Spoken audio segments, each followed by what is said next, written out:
So I just had a frank and constructive meeting with Prime Minister Netanyahu. I told him that I will always ensure that Israel is able to defend itself, including from Iran and Iran-backed militias such as Hamas and Hezbollah.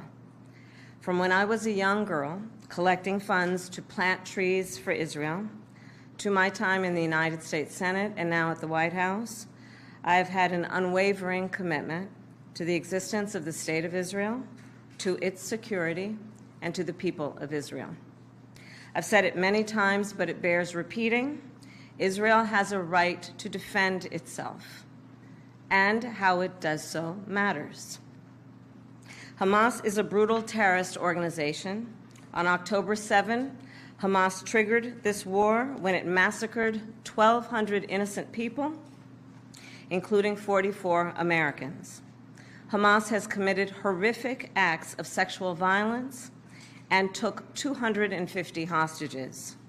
There are American citizens who remain captive in Gaza.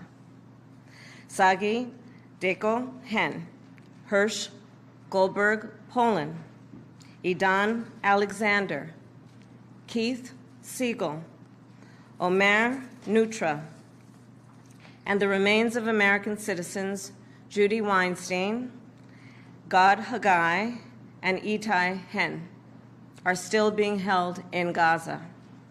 I have met with the families of these American hostages multiple times now, and I've told them each time they are not alone, and I stand with them. And President Biden and I are working every day to bring them home. I also expressed with the Prime Minister my serious concern about the scale of human suffering in Gaza, including the death of far too many innocent civilians.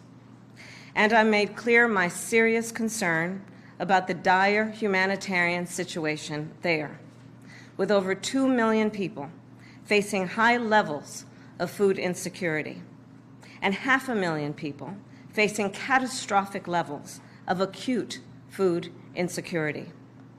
What has happened in Gaza over the past 9 months is devastating. The images of dead children and desperate, hungry people fleeing for safety, sometimes displaced for the second, third, or fourth time. We cannot look away in the face of these tragedies. We cannot allow ourselves to become numb to the suffering, and I will not be silent. Thanks to the leadership of our President, Joe Biden, there is a deal on the table for a ceasefire and a hostage deal. And it is important that we recall what the deal involves. The first phase of the deal would bring about a full ceasefire, including a withdrawal of the Israeli military from population centers in Gaza. In the second phase, the Israeli military would withdraw from Gaza entirely, and it would lead to a permanent end to the hostilities. It is time for this war to end, and end in a way where Israel is secure, all the hostages are released, the suffering of Palestinians in Gaza ends, and the Palestinian people can exercise their right to freedom, dignity, and self-determination. There has been hopeful movement in the talks to secure an agreement on this deal. And as I just told Prime Minister Netanyahu, it is time to get this deal done. So to everyone who has been calling for a ceasefire, and to everyone who yearns for peace, I see you and I hear you. Let's get the deal done so we can get a ceasefire to end the war. Let's bring the hostages home, and let's provide much-needed relief to the Palestinian people. And ultimately, I remain committed to a path forward that can lead to a two-state solution. And I know right now it is hard to conceive of that prospect, but a two-state solution is the only path that ensures Israel remains a secure, Jewish, and democratic state, and one that ensures Palestinians can finally realize the freedom, security, and prosperity that they rightly deserve. And I will close with this then. It is important for the American people to remember the war in Gaza is not a binary issue. However, too often the conversation is binary, when the reality is anything but.